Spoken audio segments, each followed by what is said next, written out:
Dev, do you want to talk about your dad's doggies? Oh, sure. Well, this is kind of depressing.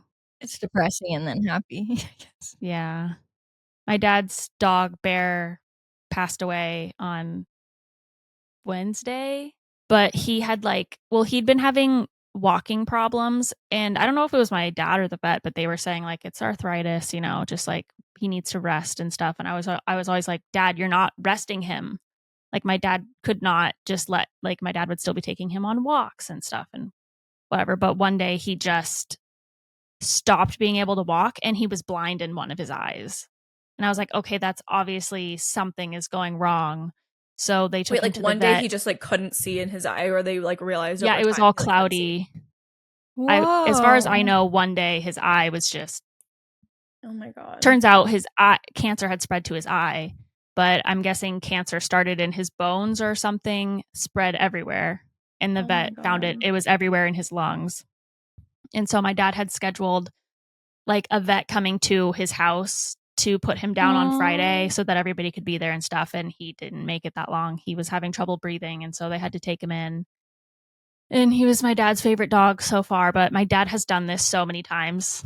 And every time it's just as hard, which is so sad. We watched Marley and Me with him. And my dad had a very similar story with his golden retriever that had died before we saw the movie. And he had to get up and leave and walk outside. Like, he's like, I can't believe you made me watch that. I mean, yeah, that's the worst movie in the world. I know. Yeah. That was like an Old Yeller. Like, those two movies, I feel like need so sad multiple trigger warnings, and like kids should not watch them. No, well, there's this dog movie. So I think the dog is a husky or something, but the owner dies. The premise of the movie is the owner dies. And the dog spends the entire movie like waiting for the owner. And so that was always my dad's biggest fear of like dying and then his dog not knowing and waiting for him the whole time. Horrible. Yeah. So my dad watched that one too. Probably the second one is worse. But anyways, my dad quickly is looking for new dogs because he needs that in his life. And my dad works from home and like he loves dogs. And anyways, sent me a video of a freaking like Irish cream golden puppy in the pool last night. Wait, that's so funny. You just get the video of a dog in the pool. He's like, this is Bowie, and we're going to go pick up his brother Ozzy tomorrow. I'm like, oh my God. Okay, so you have golden retriever puppies now? Like, also it's kind of weird to me because he's been such a like adoption dog guy. Interesting. Like, he's had all these dogs with issues, and they was his golden adopted? No, but that was like a long ass time ago. And then like after a dog that he just has a different, like, not issues, having or like a lower trauma chance and of stuff. having issues. Because I feel like you can't ever like, getting a dog from a breeder, like you're never 100%. But yeah, no, at least it Bear was 12. I don't think Bear was even that old, but I can't remember. Really? Like, time flies. Maybe he was. That's just so sad. Because I mean, Willow's already 7, and that's crazy. Yeah, it's crazy. All of my family dogs are like at that time. It's very sad. I don't like it. But it is. I think he wanted crazy. Puppies. Because he doesn't want them. He wants to have a long time with them. And they can, like, if he loves a dog that's obsessed with him, like getting a puppy, like they can become very quickly obsessed with him. Yeah. I don't know though. I worry about getting 2. I told him and he's like, oh, thanks for making me aware of that. We'll make sure to bond with them individually and stuff. And I'm like, okay, well, I guess I'm not going to change your mind, but no. Yeah. And the names are cute. Once he picked the names, know, he's probably like, I'm not going back. I know. They are so cute. They're in their like egghead, like teenager phase. They're just so awkward looking. And I just am obsessed. Like, one of them, when they were like popping out of the water and like they were kind of like soaked, I was like, that literally looks like Rosie when she was the ears are just like heavy, so much like Rosie, big. Yeah. Yes, they're just so funny. Well, welcome back to another episode of So Glad We're Friends. I'm Maggie. I'm Devin. I'm Brittany. I'm also getting a puppy, a 5-month-old foster doggy. What? Oh my God. I hate how you don't tell us anything until we're recording. I know. I wanted to wait for the podcast. I have 2 things to show you that I specifically waited for the podcast for. Okay. First is the puppy. His name's Milo. That's easy to me on Saturday until he gets adopted. Oh, Milo. Is he like a... He's a healer, cattle dog? pit bull, Yeah, probably mix. Cute. I'm very excited, but also scary because he is a puppy and who knows what his behavior will be. But he was like, he got adopted when he was a puppy and then brought back to the shelter a month later. And then he was about to be euthanized because he was in the shelter in Oklahoma and the rescue saved 6 dogs from Oklahoma. So like he's starting to drive tomorrow. I don't even know like how many people are transporting him. It's like a 25-hour drive. Wow. Yeah, no kidding. Yeah, so really do you know how long you're going to have him, or it's like until he gets adopted? Just until he gets adopted. So we shall see. Are you like ready? Because I know that after Bodhi, it was like you need some time. Yeah, I think like now seeing Bodhi so settled, it's like we're more ready again. And Cameron was like way more, I don't know, excited about a puppy option. Yeah. Or like feeling like that would be fun, or that it'd be easier to get adopted maybe, but who knows? Maybe it won't be. I hope so. How old is he again? 5 months. Okay. And it's like Bodhi was only 7 weeks and like his mom applied the 3rd week, I think, or like even 2.5 weeks into it. So like it just took a while after that. You mean 7 weeks like until he got adopted? Yeah, like total just 7 weeks. So like, it seems so much shorter than that. It felt longer, but like now that's shorter, like in the scheme of things. Yeah, in the span of your life. Well, in the like you were, it seemed like he was with you for a long time, but to me, I was like, oh. Yeah. And I feel like Milo will hopefully, because he's just been bounced around all these places, like hopefully it'll be an easier transition to keep getting bounced around more versus Bodhi like being in a home his whole life for 6 years and then transitioning. That's a lot. Second thing, I finished painting my dog cabinet thing for dog treats. Oh my God, yeah. Like Devin suggested. Oh my God, it's so cute. The stripes turned out really well. I really love it. Are you gonna put the It's a great idea. The cabinets back on or leave it open? Put them back on. I think I just painted them and I have to spray paint the hinges, whatever they're called. What color are you doing the hinges? Just gold. But they're just a little rusty currently. Are you gonna be homemaking treats? Not at first. We shall see. But maybe eventually I would do that and then sell them. That'd be Let's so see cute. how busy the neighborhood is at first. Yeah. Are you gonna have like a little stick option? Like grab a stick, leave a stick? Oh my God, that's cute. Yeah, like a library. I was gonna put pup stop at the top, like pit stop. The pup stop. So cute. I don't know. We shall see. Can you explain all the Taylor stuff? It's so exciting. So she's officially dropping an album? Officially. Yes. Because like last night when I looked, I was like, is this confirmed or not confirmed? Yeah, it was confirmed last night. But first, New Heights posted on their Instagram or whatever, like an outlined silhouette with a guest, and it very much looked like Taylor. But everyone was like, "Oh my God, is it actually going to be here? What is it going to be here? Is it going to actually be an announcement, or is it going to be nothing?" Because sometimes like it'll be the biggest deal, and then she'll just drop like a new shirt, and you're like, "Okay, cool." Like, glad got this new merch, but it's not that exciting. But yeah, so then she posted there was a countdown on the website till 12 a.m. No, on her website. Till she dropped something that nobody knew what it was. But it was just a countdown, counting down. Like when you went to TaylorSwift.com, it was just counting down. And nobody knew to what, you know.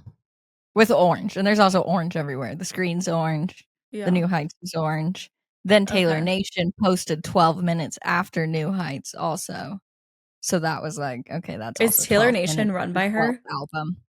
No, but it's like affiliated. Okay. So like people are always it's her. She's of Taylor Nation. Honestly, it might be. Who knows? It probably really is her. She has so much fucking energy to do so much shit. She's orchestrating it all.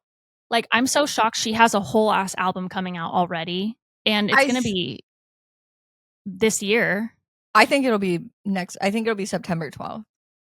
Why? Yeah, because when you pre-order the vinyl, it says it will ship before October 10th or something. It's like, this is not the launch date, but it will ship before October. I love how it specifically said that too. Like they made sure to write it so people wouldn't. I know, because I would not be buying a freaking album not even knowing what the release date is. Like, I want to know. Like, it could be 2026. What if it's?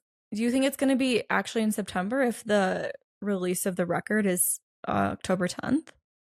Well, they're just saying if you buy this physical vinyl, it will ship before this day. But it also said this is not the release day. We're just letting you know it's shipping before this day. So it could be any day before that day. Because they are selling things without a release date, so you have to have some time frame in which you'll be getting this thing that you're paying for. She'll say on the podcast tomorrow, if I had to guess. Yeah. I feel like she'll say what date it is. Do you think she would drag it out though? Like, obviously this is getting so much hype, so she doesn't announce the date. Like, she bleeps it out or something on the podcast and then like does another post about like the drop date. I don't know, because also I was thinking, first it was leaked that Sabrina Carpenter's on a song, but doesn't Sabrina Carpenter's new album come out like next week or this week? Do you think Taylor's on one of her songs? That's what I was maybe thinking. I was like, maybe it was like a little cross thing, and maybe then Taylor's on one of her songs. Yeah. I wonder if she would put it out before August 29th, because that's when Grammy nominations close. Oh, shit. Or maybe a single. Or maybe she would wait specifically till after. I hope so, because this is Gaga's year, so just wait, Taylor, please. That feels like cutting like too close. Yeah, I just looked up because I'm like, is she gonna come in and like sweep all the Grammys? Or, I mean, not that she necessarily would. I've known nothing about this album, but does anyone have any ideas of like what this album's gonna be about? She did make a Spotify playlist with songs from her past albums that I feel like those are the vibe of what this album is gonna be. Like, it's a new playlist that she just made? Yeah. They're like more upbeaty type songs, and I guess it's the same producer as Reputation, so it's that kind of vibe, I guess. I don't know. I honestly haven't been on TikTok that much today, so glitter gel pens is like the upbeat like pop, like as if she wrote the lyrics with a glitter gel pen. So maybe it will be like that. But people are also saying like there's been so many things that she's posted from like the last 2 or 3 years, even with like Orange and whatnot, like this from the music video in Midnight's. Like there's a Tortured Poets Department and then the Showgirl. Like that's crazy.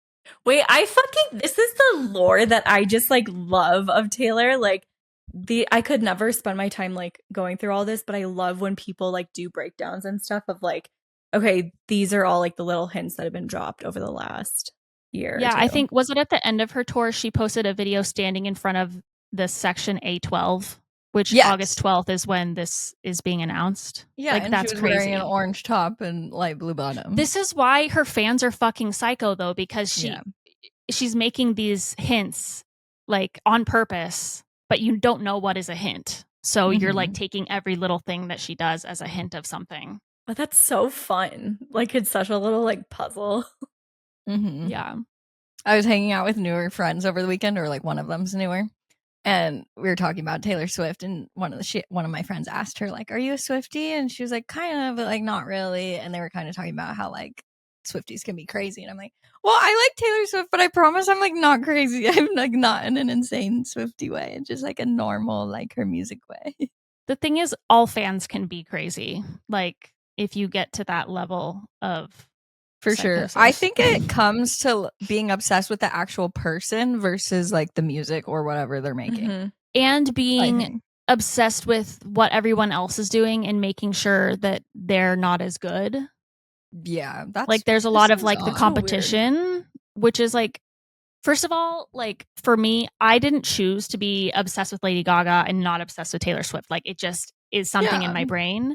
So it's like for people to be like, Beyonce's better than Taylor Swift. It's like, it's literally just an opinion. Either you connect with someone or you don't. And it doesn't mean that someone else is bad. Like, it's so crazy how fans are out here like fighting with each other about, well, she hasn't had a #1 single since 2015. Like, what the fuck? Who cares? Chill the that's so go crazy. get a life. And also, I feel like That award stuff shows drives me like mean nuts. nothing. Like I Yeah, I get that it know. does kind of, but I don't think that at all. Like that an artist is better because they've won awards. Yeah, because all of those come down to who has had better success on the radio or like in the Spotify charts or whatever. You're getting nominated because of how popular something was, not actually how good it was. Yeah. Yeah. It's all an opinion. But it is exciting. I'm honestly more excited right now about her being on the podcast than even about the album currently, I think. Yeah, that's going to be so fun. Is this the first podcast she's ever done? Her and Travis interacting with each other for 30 minutes or like however long she's on it. And I just feel like this is like a fast track to Jake Shane's podcast. Like it could be like within 6 months. You think she's going to be on Jake Shane's podcast? I mean, Selena Gomez just was. Like he's so close to like. Selena Gomez meets with influencers once a month though. That is true. That is factual. Like that she's different. Like that's kind of her marketing plan. True. That is Taylor Swift true. Doesn't.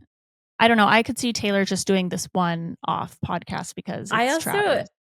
I love that they like really support each other's businesses and livelihoods and everything because like she's like helping boost the NFL and then like, you know, she's helping him on his podcast. Like that's so massive for him.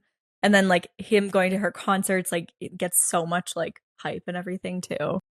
Yeah. Some people are like kind of mad about it because they're like, don't center like yourself around a boy and make your announcement on his podcast. But also I think it'll kind of be badass, like because that episode will probably be the most viewed of all the podcast episodes. So then it'll still be like, okay, well the reason it was popular was because I'm on it.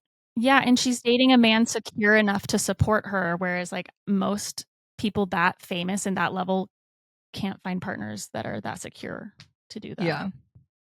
I also think it's great that she's choosing to do the announcement this way one time. Like, it's not like she's like, everything is about Travis. It's like, this is one announcement. Like, she's going to have many more albums and do other really cool announcements too. Like, it's just part of the options that she has.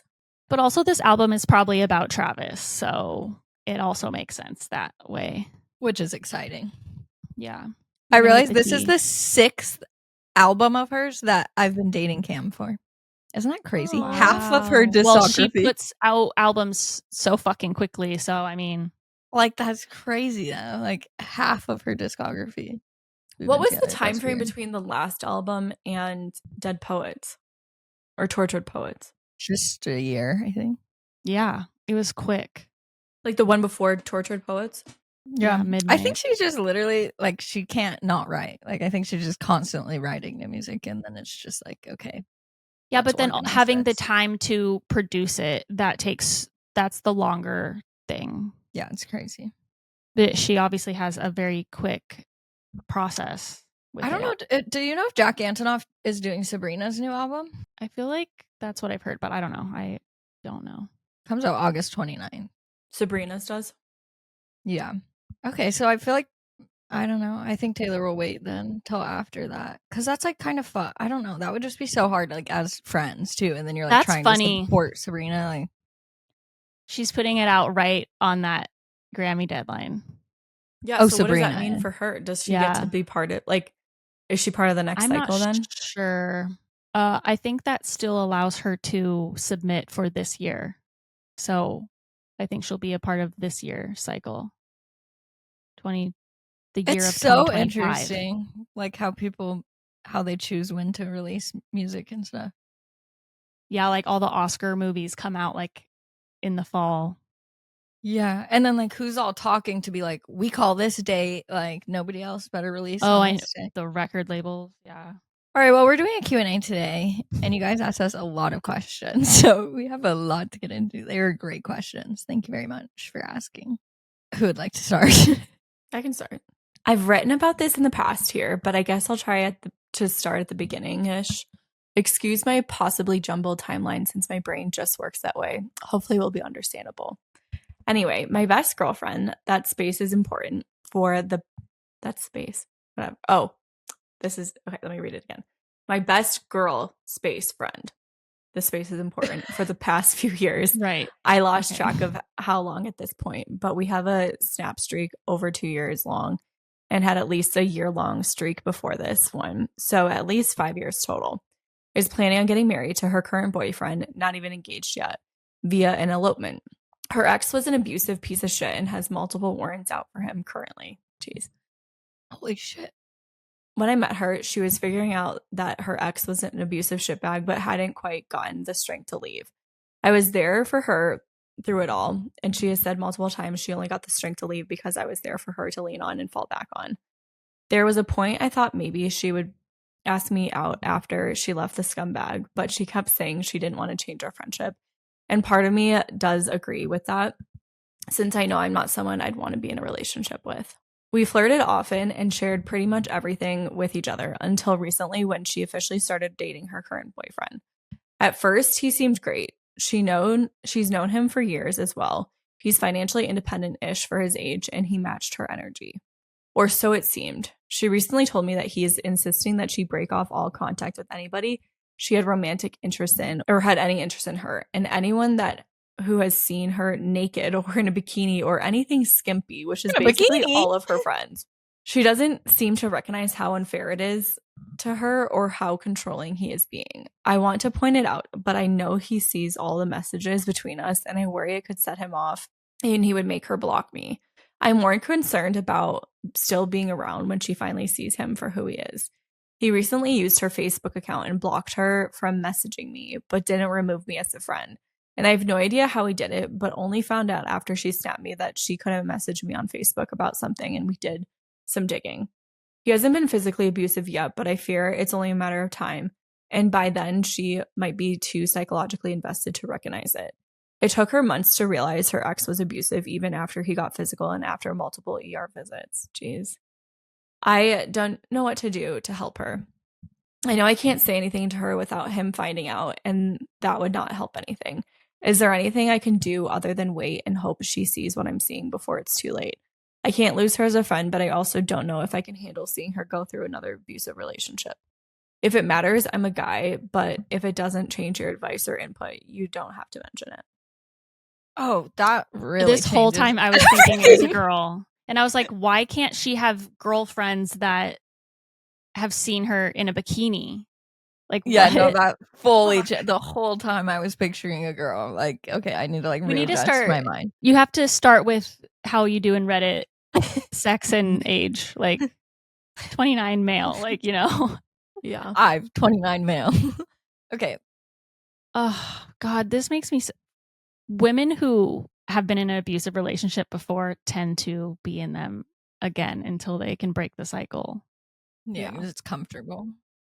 Yeah. It's what they think they deserve. That's so sad. Oh, man, this makes me so... And, like, knowing that it's a guy and she's also attracted to men. Like, at first I thought this was like, oh, well, maybe she's not attracted to women. Like, thinking it was a girl I was the like, whole time. did she, like, admit that she was actually flirting with you? Like, does she for sure like girls? Like, okay, what? I feel like this is really hard because from, like, the current boyfriend that she's planning on, like, marrying, like, obviously he's gonna see another guy as a threat. If he's, like, at all, like, if he's controlling and everything, he's gonna see another guy as a threat, like, no matter what. So that kind of makes more sense why he got blocked on Facebook. It's hard because he could be really, really, really controlling and, like, 100%. I mean, saying that anybody who's seen you in a bikini, that leads me to believe that he's extremely overly controlling. At the same time, it is fair in a sense if you guys did have a flirtatious relationship and you've shared that you have feelings for her, that would make sense why he would not be okay with you continuing to be friends with her versus if you were just platonically only friends, had never flirted, just straight up a guy friend. Yeah. But it does seem like he is overly controlling as well. So I think that, unfortunately, it probably is one of those situations where you have to kind of sit back and wait, especially if you're blocked. I mean, if you have mutual friends, you can talk to the mutual friends and try to see if, like, she's doing okay or if there's, like, a way to talk to her, maybe through another girl. Well, I was thinking that too, like, if there's a girlfriend that you guys are, like, mutual friends with that could, like, bring it up that's close with her as well, just to, like, have the conversation initially. I think so. That's just very hard. Like, and I hate how, like, we get these questions a lot. Like, it seems extremely frequent that people's friends or family are in these situations, and it's just really sad. Yeah, what is ever the correct answer for helping someone that doesn't want to help themselves? or like, you know, you can't make anyone change their mind. Yeah. I do think talking to a therapist sometimes in these situations can be helpful, like even for yourself, because then you can also just feel like or make sure that you're doing everything that you can do in a sense, because I feel like a lot of the time it just feels like you're like out of control and you want to be doing things and you can't be. So like if you talk to a therapist and maybe they can reassure you that you're doing what you should be doing. Yeah, because at the end of the day, you can only control yourself, and like maybe the healthiest thing would be to not be friends with her anymore, you know, like that's something you have more control over. Yeah. And like making her break off her engagement or whatever. And maybe she'll come back to you, like if she did break off the engagement or whatever. Yeah. I definitely think trying to like be as supportive of a friend and like just make sure she knows you care about her and like her well-being and everything. Did you say you wanted to read the second one, Duff? Oh, I said I could because it's short. Okay. Newish follower here. I can relate to your content being an introvert. I'm a guy, 25, and have some issues going on dates, and I figured I'd ask a group of girls their advice from their POV. I seem to have come off awkward at times, and I don't typically get second dates, and I'm not sure how to fix that. I try to be confident and all, but it gets demoralizing when they hit me with the not a romantic fit text or just ghost me altogether. I've been told I'm probably like a 5 or 6.5 to 7 on the scale for reference. That's a good rating. I was considering giving up on dating, but my interest in finding a nice girl out there is still in my blood, so to speak. Thanks, guys. This makes me like sad. Like I feel like this is like the what boys feel like before they like reach incel status. Like obviously this person is not in incel status, but it does like they're nice men going out with on nice dates and they're trying their best and like getting rejected so much by these girls. It feels like crazy. But I think guys are doing the same thing that girls are doing, where they're like, they have really high standards, like looks wise, and they're more like looking to check looks off the box rather than like interests. Because if you're finding girls that are interested in the things that you're interested in, then you're more likely to actually bond and she's going to want to keep hanging out with you. Yeah. That's what I was going to say is like, I think if you're not really feeling confident on the dates, like maybe like if you're taking them to dinner or taking them to drinks, like it's too much pressure for you. So you can't like kind of put your best foot forward because you're just like overthinking it and just like not feeling like yourself. So maybe there's like another activity that you can test out with a few dates of like, it could be like if you have a dog, like taking your dogs on a walk or like asking her to come on a walk with you or something. And like you could bring her coffee or like stop at a coffee shop before you go on the walk or something. So then you're like doing an activity together versus just sitting across the table from each other, like having to make conversation. Because I feel like That's on a walk and like going to get coffee and stuff, you're like being able to like make observations about the world and like, oh my God, look at that dog. That was so funny. Or like, I can't imagine doing, you know, whatever you observe in the world. Yeah. Or like I just feel more confident in general when I do something that I've already done before. So like doing an activity that you do frequently, like if that's taking your dog on a walk or whatever, That you're then that's good like at. helpful. Yeah, it's like, oh, I know Don't this give route. her the ick. Like yeah. That'd be so funny. It's like I you're want to like go axe throwing and you're like yeah. Like, oh. Yeah, that is like I just like the attractiveness thing is interesting. Like, do you think that comes from a dating app thing? Because you would think like if they're going, like if they see the person on an app and you choose to go on a date with that boy, you would think that they're attractive. Yeah, but if they don't have like if they don't put their best foot forward, you can like easily not be attracted to like if they're like a 7, even a 6.5, like if they have a great personality, they get hotter. And if they don't really have a great personality that you mesh with, you're like, okay, you're not that hot, you know? I'm trying to think like in the past when I've said like or felt that someone was like not a romantic fit, or when you feel just more like, oh, we would just be better as friends. I don't know like what specifically is like in you or what you're thinking. Well, I think you need to have fun and have stuff in common. Like first dates, you can almost look as like when I'm trying to make friends, like friend dates, where I'm like, I want someone that I can talk to easily. We have stuff in common to talk about, and I enjoy hanging out with them before the like physical attraction. Yeah. Step. I also would say too, like you mentioned kind of a lot of them not asking for a second date or them like kind of rejecting you or ghosting you. And I would also make sure to ask yourself if you really want to go on a second date with them, or it's like your ego getting bruised because like they don't want to go on a second date with you. Like, make sure to check in with yourself and be like, do I actually have a vibe with this person? Or it's like, I just want a second date to get that like approval, validation for myself. Or to see if it can move forward past that. I'm sure all of these girls are not also the best match for you personally. Yeah, chemistry goes both ways. Yeah. Can you search like on dating apps for specific things, like to talk about shared interests and stuff more versus first having it like, based on look? The app algorithm will kind of like feed things to you a little bit. But the thing that annoys me about dating apps is like it's just a game. Like you're waiting till someone pops up. Like you're not really able to search. The algorithm is like feeding things to you and you say yes or no. Like that just seems like, why is there not a dating app where you search like hiking and then like it pops up with all the profiles who have hiking? That's like, a that great just seems idea. You should why is like that right not into Bumble. I also, really, I mean, Bumble has those like little interest things that you can select. And I feel like on Hinge, it's kind of based on the prompts that you select. So if like someone chooses to show you that they like hiking, then you know they like hiking. But unless they kind of share that, you have no idea.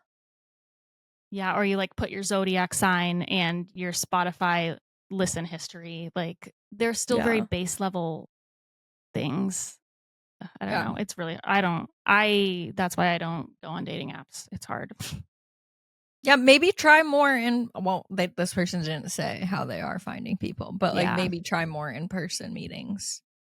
Or like leagues or groups, or like there's been so many like young people, like pickleball, softball, like there's all these activities popping up. I just got an ad so for a pickleball thing, like you did. Like it's like the same link, and it was like silly beginner or however you are, like we'll pair you up.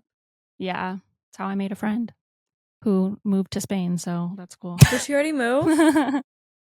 Yeah, she's just going for like the summer, so she'll be back, but ultimately she would like to get a job and live in Spain. So same. We'll see. That'd be great.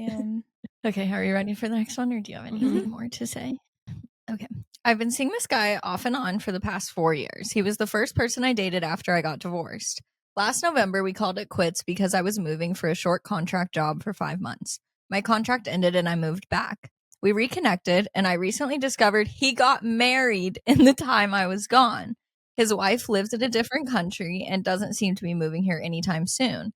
This man has a chokehold on me, though, and I don't even know why. He isn't someone I would want to marry, and I feel like he is intimidated by my success and work focus. I also don't want any bad karma. My marriage ended because my husband had a baby with his coworker, and I told myself that I would never make someone feel the way I did. I want to get over him, but I can't. If I block or unfriend him, he always finds a different platform to contact me on, or I start to miss him and I unblock him because I know it's a matter of time until he reaches out.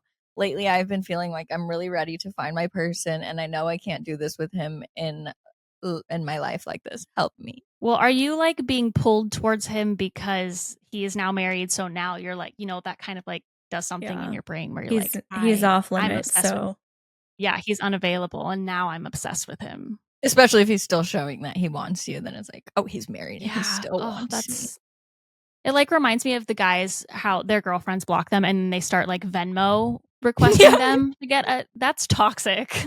For sure, like email. Yeah, that is quite toxic that he keeps like finding you on other platforms. Well, it sounds like you're toxic too, though, girlie. Yeah, there's a little bit toxic energy on your part. The unblocking, because you know that he'll reply. Yeah, I get over him. I think you need to date someone else. You need to find another like rebound or something. Like, yeah, I think the point of that your ex-husband did this to you and literally got somebody else pregnant is probably maybe this is happening to you right now, so you can prove to yourself that you don't need to do that, and that was shitty of your ex for doing that. And that you can go about things better. Like, if anything, if you really, really, really feel like he's the one or something, then you would need to talk to him about like who is your wife? She's in another country. Yeah. Do you love her? Are you gonna get divorced? Like, you could have a conversation like that, like, will you leave her for me, sort of thing. But I think you obviously clearly know it's not the best thing to do. So we're here to push you to block him. Do it. I also think And like leave him blocked.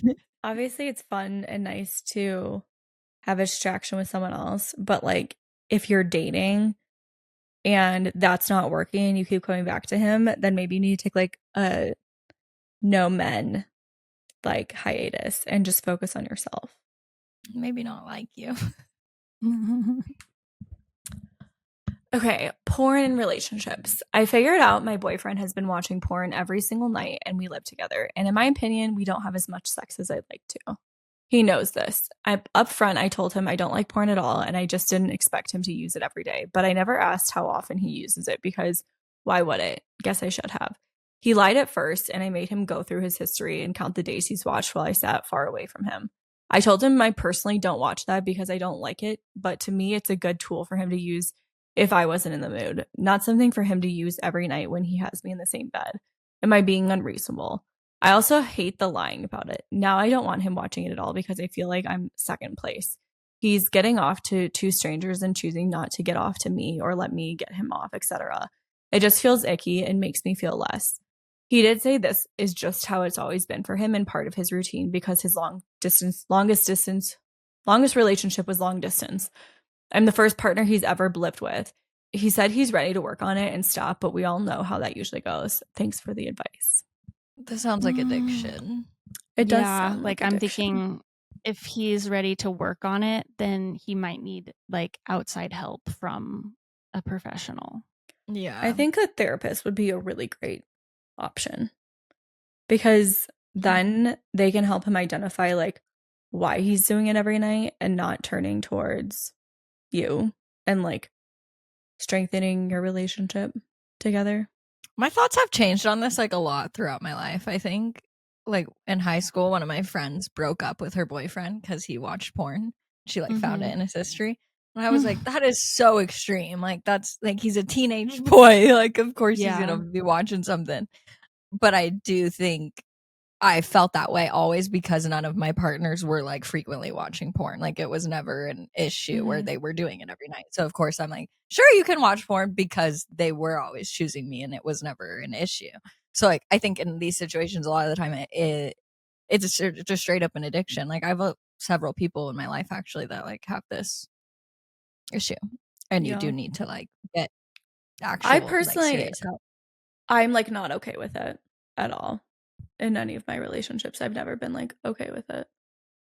Mostly because it can like, escalate. I want to be the only one. What? It can escalate too from like just watching porn to like sex addiction too. Yeah. It's Tinks actually did 2 episodes on this. And I think there was like a book or 2, or maybe there was an article that she like referenced with it. And a lot of it's very interesting because like a big part of it is that it's very like stimulating to your brain. And so sometimes it's like hard for guys to even come anymore because like they're so used to having this like stimulation in their brain and this like visual. And then like when they actually try and come like regularly, like they're not able to. So it fully like rewires their brain and how they're working and everything. And so like I think it's obviously like a lot of the time I feel like guys go to it because it's like something that's really quick and easy and like they're able to watch it really quickly and like come in 2 minutes and then be done with the whole thing. Like versus like sex, it's obviously like there's more time investment and it's like with another person. So I feel like if he's open to going to therapy, that would be a good first step because it's also not like, especially if it is an addiction, it's really not on you to like take the burden of that. It's not like necessarily a burden. Burden might be the wrong word, but like it's not really like for you to have to monitor or like help him work through it. Like that should be for a professional to like have those conversations. I also feel like it's kind of because you're at this point where it's like this is like hurtful to you probably.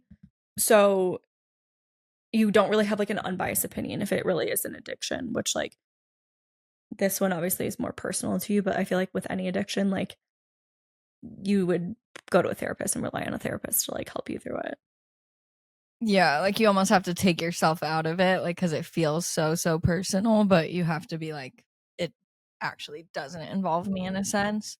But yeah, like the escalation of even just the types of porn that they're watching. Like, it's like, oh, you could just be watching something so normal or something, and then suddenly you're like in the dark depths of the internet with really bad, gross things. And that's not okay at all. Did you know the average age of first seeing porn is 8 now? Yeah. That makes sense. It's so fucked. Like, that's crazy. So imagine, like, if a boy's starting that at 8, like, to the point, like, where it can escalate by the time they're 20-something is, like, insane. And it's just ruining your brain, like, the way that it's supposed to Yeah, get it's off and not stuff.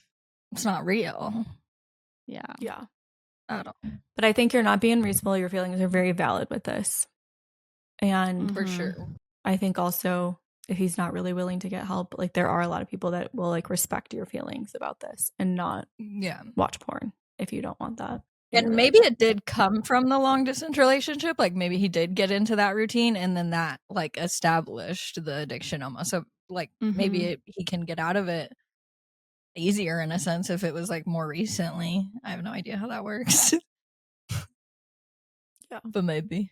What are some good Keurig pods to try? I got a Keurig K Elite after having a Keurig Classic in a hotel room and seeing Devon's Keurig in almost every reel and vlog. If Devon isn't sponsored by Keurig yet, she really should be.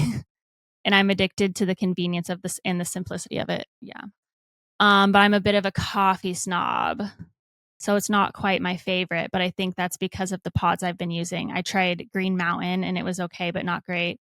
I tried Death Wish because it's my favorite bagged coffee, but it's not the same. I would say, so my cousin is a coffee snob and she likes the Donut Shop medium roast pods that I have. That's what I drink. Donut Shop medium roast.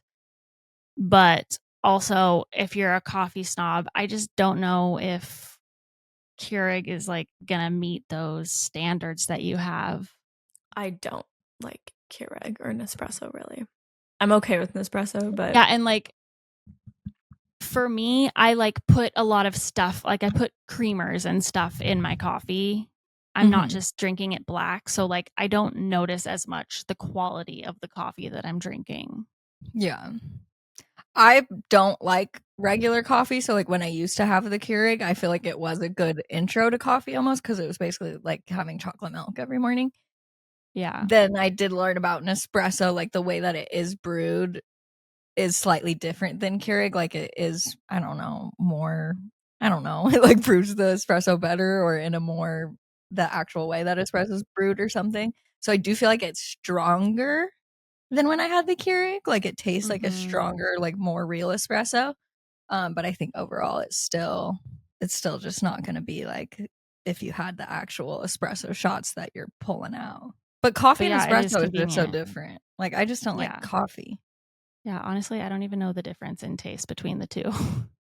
Really? But also, like Keurig has espresso pods too.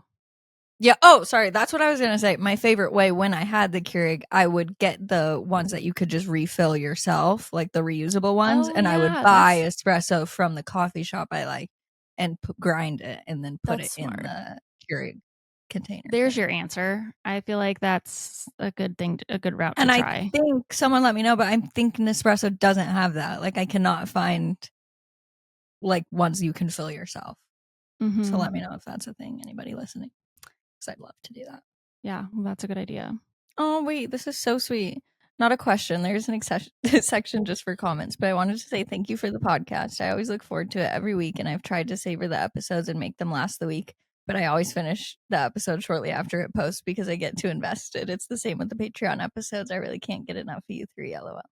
That's so cute. Thank you. That's very encouraging. I love that. Thank you. There is a okay, section for comments on Spotify. You can comment. I love getting the Spotify comments. We like get a whole email about it. We get one every quarter, or you can comment on YouTube, or you could call us. Yeah, just leave us a voicemail. Okay. Do you want me to read this one? Does a maid of honor have to be reciprocal?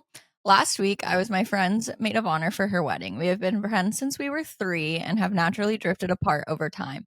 I still love her and was happy and honored to be a part of her big day, but we don't have much in common anymore. We have completely different beliefs and interests. I think if we met today, we probably wouldn't be friends. She's lost most of her friends, not trying to be mean. I don't have a ton of friends or a big group, but the few I have, I feel very close to. And this process honestly made me question why I'm one of the few left. She hasn't always been the best friend to me. She's not very honest and has walked over me many times. But as a major people pleaser and pushover, I feel like I've put up with a lot.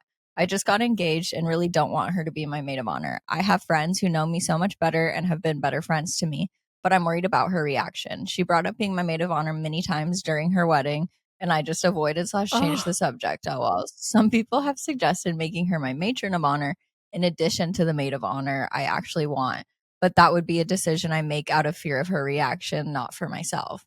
I personally wouldn't be offended if my maid of honor didn't make me hers, but I don't know how others feel. What do I do? P.S. I love your podcast, and as an introvert, Devon's content has helped me so much. Heart. Yay. Cute. It's your day. Well, as an introvert, this is probably a difficult decision or difficult to do too. It sounds like our girlies that write in, they know what the right thing to do is, you know? Like, it's just like you just need a little bit of reassurance to be like, okay, I can do it. I can have her not be my maid of honor, and it won't be the end of the world. And if her reaction is so upset about it, it sounds like you don't really want to be friends anyways, so it's okay. Yeah. Yeah. And her hinting at being your maid of honor is awkward. It would be so much nicer. Like, just also think about the choice. Like, if you choose someone who knows you better, who you're closer with, who just gets you, they're going to be your rock during like all of the planning. Like, they're going to help plan the best bachelorette because they know what you love. And even if you don't do all the things like for your wedding, they're going to be there on the day and like really kind of step into that role for you. And I feel like it would be so much nicer to have somebody who really gets you than just somebody who you've known for a long time. For sure. Yeah. I also think if she has like a really shitty reaction, is like really annoying about it, like she doesn't even need to be in your wedding party. Yeah. I think she doesn't want her to be based on this. Like, I think she doesn't want her at all. But I guess making her a bridesmaid is a way to still do it. That is a good compromise. Like, making her a bridesmaid that's a huge thing to be a bridesmaid. It's too bad you're not like wanting your family members to be the maid of honor. Oh, That's having always siblings easy, like, is so easy. It makes it so easy. Yeah. But even if you like do have siblings and you're like, okay, they're not going to be my maid of honor, then you're like choosing a friend. If I ever get married, I'm going to need 3 maids of honor if I ever get married. So I also don't think you really need to make her a matron of honor, because like that would also mean that she is like basically a maid of honor, which like you don't want her to be. Yeah. Here's another question though that she might be like also asking is like, does she need to have a conversation with the girl, or does she just do a bridesmaid box and leave it at that? I would not have a conversation. I would just do the bridesmaid box. It depends if she for sure wants her to be a bridesmaid. Well, it seems like she's going to make her a bridesmaid. She just doesn't want her the maid of honor. Okay. I just think like I feel like she feels like they should not be friends at all. And it's like even making her a bridesmaid would probably be out of feeling like you have to. Is my only thing. If you want her to be a bridesmaid, make her a bridesmaid and then just do the box. Could you imagine filming it and it says like, will you be my bridesmaid instead of maid of honor? And she like freaks out. Madison Humphries on it 2 minutes later. Yeah.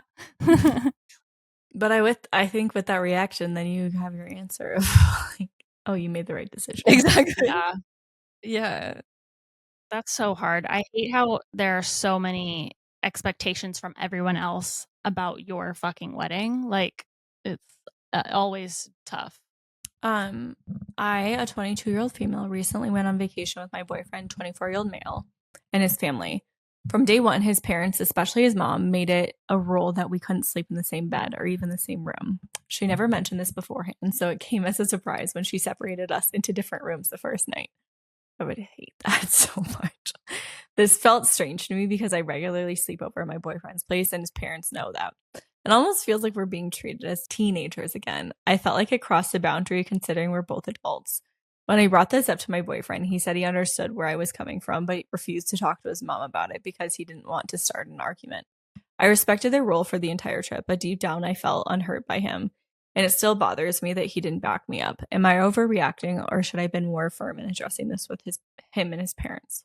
I went through this too, and I was more upset with it at the time because I was like 22, 21-ish, whatever, same-ish age. And it felt, I don't know, it feels you're like at that time you're like, but we're serious, we're adults. Like you're like trying to feel like prove yourself. Yeah, because they're not taking it you seriously. Yeah, but then like now looking back, I just have the opinion very much of like just respect the parents of what they want to do for that one vacation. Like it would be different if you were like living in their house or something and you needed to sleep separately, but like for one vacation you can sleep separately. And my mom would always tell me this and I'd get so annoyed, but it's the one time before you move in together where you have your own space and whatnot. So like enjoy that time where you're in different rooms and maybe you go sneak in for a little makeout session and then go back to your room or whatever. But like that's the time that you get that, and then eventually you'll be married and in the same room forever. So just like enjoy this right now and it's okay. Yeah. And I think that the boyfriend, like, he understood where she was coming from. I think that that's fine that he didn't talk to his mom about it, but maybe just like reiterate to him where you were coming from. So I don't know. So you feel like he really is understanding you. Yeah. I feel like this is something like I've experienced a little bit too, where it's like you want to make sure that you're being supported. Like, because if you're going to someone else's house, someone else's family and stuff, they have their own rules. They have their own way of doing things. And like, if you need something, like you want to know that they're going to be like there for you and like speak up if you need to. So I think like maybe it's more addressing like, hey, if there's something that's uncomfortable in the future, it doesn't have to be this situation, but like, let's talk about how we're going to handle it. Because if you're going to be serious with him, I'm sure there's going to be multiple situations that come up where you're like, I need you to talk to your parents about this. Like, this is something that's really important to me. Like, it would make me feel better if you said something. And so, like, you can have that kind of general conversation about it and then, like, have a decision and, like, how you're going to handle it in the future so that you both feel good about it. Yeah, because I think this was worse because it was a surprise. Like, you're imagining this vacation and, like, picturing it, and then, like, suddenly you're in separate rooms. But, like, if you know going forward that that's the way, yeah, that would have been shocking. You're like, we're going to Hawaii. We're going to stay in the same room together. And then they're just like, here's your room. Here's your room. This is, like, also Joe's parents made his sister and her, boyfriend. I think they were just boyfriend and girlfriend at the time. They made them sleep in separate beds. And then when me and Joe started dating, like, they didn't make us sleep in separate beds. They were so pissed about it. And I don't think any other kid has had that rule since. And so she's always like really salty about it. But again, like, why she was just also her? younger. Like, they were, I think, like 22 years old or something. But again, like, I think I was 24 or 25. But Joe was like 28 by that point. So he was like, that's interesting because I wonder if that comes from a daughter versus son thing. Yeah. We don't want my daughter having sex, but my son, go get it in, boy. Yeah. Hi, my partner and I got engaged earlier this year, and we kind of just now started planning for a wedding. Originally, we just wanted to elope, but I'm really close with my family, so we are opting for a small wedding.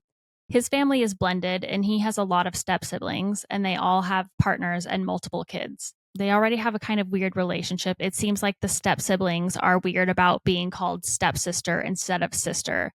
And he is very close with his full siblings and wants them and their kids and wants them and his nephew. So we would need to invite everyone and maybe all the freaking kids too. It's like 20 people, in which is a lot for how small of a wedding we want. I'm not sure how to navigate this. Like, how do we tell people they can't come and that only one kid is allowed, but their kids are not? I think I would prefer to not invite his step siblings, but I don't think that's realistic. I know Maggie recently got married, so I would love to hear her and everyone's perspective on how to make this event an event that we want and not cause issues. Is this possible? Thank you in advance. Wow. Well, I straight up did this. I literally said, this kid could come, this kid cannot come. Like, I just fully picked and choose which kids. So I think you can do that. And some people, because people were traveling for a wedding, they brought their kids and then the kids just didn't go to the wedding. So like some people found sitters or some were old enough to be by themselves or whatever, and they did travel but didn't actually go. So I feel like that can be sort of a way, like if you plan some sort of other event or something, like just a lunch or like a brunch or some form of like secondary event that more people could go to, and then for like the actual wedding, keeping it smaller. But does he want his step siblings there? That's what I was gonna ask Did I too. miss I that feel part? like How do you navigate treating your step sibling different than your blood sibling I just do. when they're already like weird about it? I just do. I don't know. It's just You just have to. uncomfortable. You just have Yeah. to, like, because it is different. Like, it's gonna be different for me. I was born to my siblings versus meeting these people that I've met less than 10 times in my whole life. Like, I starting think that's from a another very older situation age. though, too, is like if he grew up with the step siblings or they're just like later in life siblings. Because I think like, for example, Joe has 2 step siblings, like, and they grew up together. Like, so it would be, I would never Yeah, not invite, you know, the step siblings, but I think it depends on like where they're at in their relationship. But I also like very much empathize with the fact that like you want to have a small wedding, but they currently would make up 20 people. Like if you are having a small wedding, like under 50 would probably be a goal. And the fact that that's like all family, so you couldn't invite any of the people you're close to and like your friends that you want. I even like think about that with my friends. I'm like, okay, like if I want 6 friends and I give them all +1s, that's 12 people that I have to have. Like that, like hopefully, you know, I guess and if that's they're more married, money. yeah, and that's the other thing. It's more money. And so I'm like, what's your kind of rule around that? Because it's like, okay, if you're married, like sure, bring your +1. But like if you've been dating a guy for like 6 months, like sorry, but you probably won't get a +1, you know? But I think like it's fine, just like invite the step siblings and maybe have that same rule. Like if they aren't married, like they don't get to bring a +1. And then like obviously none of them get to bring their kids. Yeah, I And think you just have to make the rule that only this kid can come or only these kids can come, because kids don't need to be at a wedding, and you don't need to pay $50 for their dinner for them to be at a wedding that they don't even want to be at. mm-mm. They get really excited though, some of them. Like one of our nephews on Cameron's side, he was like, you guys, he asked if we could send him pictures, and we were like, but you're gonna be there. And he's like, what? I get to go? Like he's so excited. It is That's cute. cute. I feel like it matters if the fiance, who of his family members he wants. So like if he's also not wanting these people. But yeah, like you said, like it's the same thing of my siblings are half siblings. And when people like say that they're half siblings or like make them feel any less than full siblings, I'm like, what the fuck? Like they're my siblings. So I think it depends. Everyone has different relationships where some people's step siblings are like their close, full actual siblings, and some are not. So it's personal preference. I like the idea of 2 events sort of thing, like have something for bigger, but then like that way you can make the actual wedding exactly the way you want it with like way less people. Yeah. Yeah, like have a party Yeah. with everybody that wants But to even come. like the party, like I'm just thinking And- about expenses, like if they're responsible for paying all this stuff, Yeah. like the party's gonna be expensive too. Like so it's not like, oh yeah, That's like true. let's just add like everybody to the party. You're like, no, I'm trying to keep everything cheap, and like adding more people that you don't give a fuck about, like just kind of sucks. Yeah. With weddings, unfortunately, you have to make tough decisions, and like you're gonna have to let people down if you want it to be how you want it to be, you know? I also made my siblings like give other people this bad news and whatnot. Like if there was anything that I was uncomfortable with, I made my siblings do it. Like my cousins were asking them like, do you think she's gonna like let us have our kids or like things like that, and they would be the ones to break the bad news or whatever. So like I didn't personally do any of that, so maybe having help from a family member. Yeah. I'm sure also like your That's fiance's a good idea. parents or something, like if it's your dad, or if it's like his dad, and like have his dad tell the stepmom, like, hey, your kids are not gonna bring their kids. But that's where it can get really complicated, like when the step parent isn't okay with that. Then let them deal with it. which then also goes into, are they paying for it? Like, it all goes, it's all dependent. This is you're blending a family, so this is the first big hurdle. Yeah, literally. It is so interesting. Oh, is Cameron and my parents went on to dinner together on our anniversary. Is that not so cute? That is cute. They texted us a selfie of them all at dinner. No, like his parents and my parents went out to dinner on me and Cameron's anniversary. Oh my god, that's so cute. It's so cute. It's really cute. I was like, that's adorable. Love that. Should we do like one more? Yeah, I'm just trying to find one. Okay. Hi, ladies. I met this guy a couple months ago at Costco. We ended up next to each other in line twice, joked about it, and swapped numbers. Since then, we've been hanging out a lot, and lately things have started to get more physical. Here's the issue. I love pads. Like, love them. I've been wearing them since high school, and honestly, I find them so comfortable, I'll even wear them when I'm not on my period. I can't tell you how many times they've saved my ass when I can't make it to the toilet. I love this girl. I really can't. But now when things get heated, I'm suddenly hyper aware of the giant crinkle between us. Once the adhesive made this loud Velcro sound when I moved, and another time he rubbed over top of it, and I panicked, threw a blanket over myself, and mumbled something about being cold. Oh my god. Total mood killer. I don't want to give up my pads. I feel naked without them, but I also don't want him to think I'm wearing a diaper. I need advice. Help. The Costco pad girl. That's fucking Can you not funny. wear them when you're hanging out with him at least?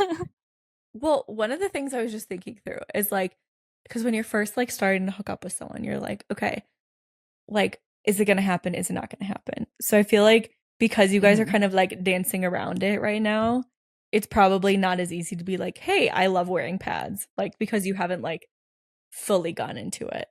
So yeah, when you're ready and when you feel comfortable for like the next step in like the progression of like physical stuff, you should just make it kind of like a joke and be like, this is like my little thing. I love wearing a pad. It just makes me feel more confident and comfortable. So that's what you're feeling. And if you try and rub my clit, like, I'm not going to feel it because I have this pad on.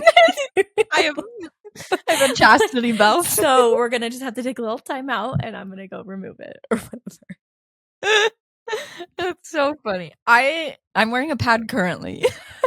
I ordered on groceries because I love panty liners. I'm like a panty liner person, and my period is not like a thick so ass heavy pad. where I'm like, yeah, I accidentally bought a fucking thick ass pad and I opened it today and I was like, fuck. And I just started my period today. So I had to put on this giant diaper. But my advice, I guess, is could you switch to panty liners so you kind of have the same experience? It catches whatever you need to catch and whatnot, but it's much smaller. They even make the Kotex has thong ones that literally like get skinny at the end. So you could wear them and you can still feel a little bit of action through the little panty liner. But I agree with Britt. I think you should just like kind of play it like cool and funny and casual when it's the time. Boys also don't like, chances are he doesn't know things about periods unless he's had like long-term girlfriends. So like he doesn't know like, oh, she should be wearing a tampon. That's weird that she's wearing a pad. Like he won't think that at all. He'll just be happy to be having sex with you. I also think like, and might I suggest period underwear? Hold on. Devon first. I said I suggest trying period underwear. Yes. Because then you're not you can just wear them regularly like your regular underwear.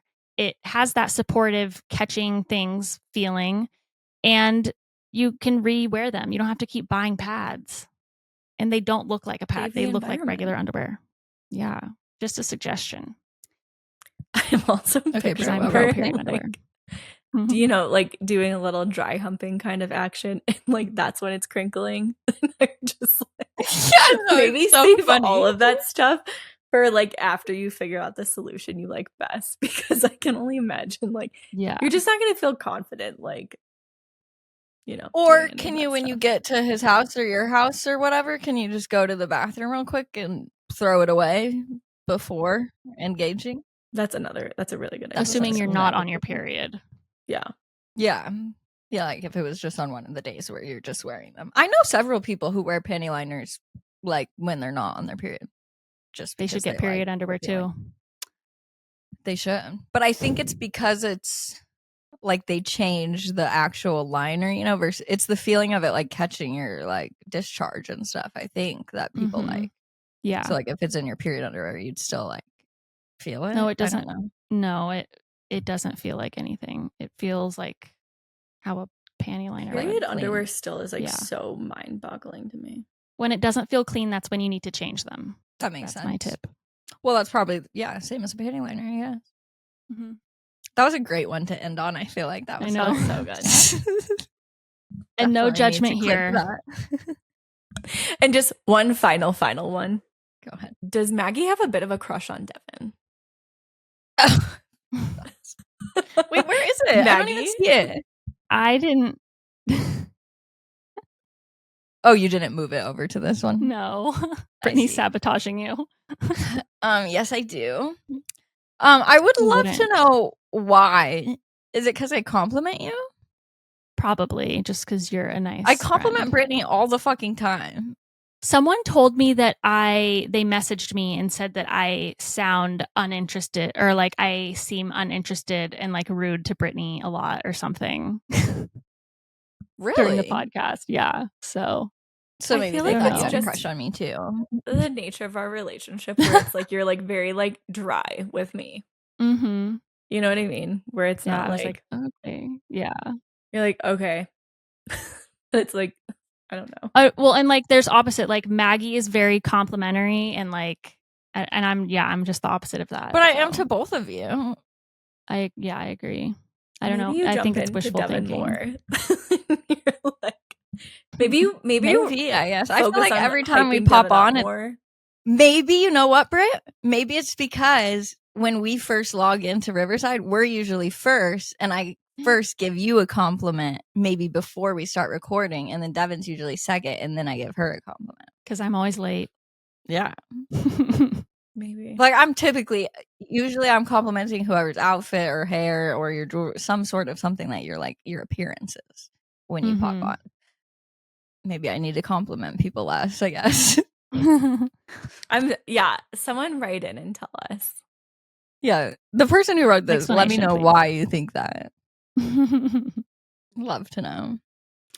Well, thanks so much for listening. Make sure you subscribe to our Patreon if you want to hear us talk more. We do bonus episodes every week and more Q&As like this. We do them every single month on our Patreon. So if you like the Q&As, you can do it there, and we answer every single question we get. So make sure you join that. Subscribe to us on YouTube. Make sure you're following our Instagram and our TikTok. And we'll see you next week. Love you. Bye. Bye. Bye.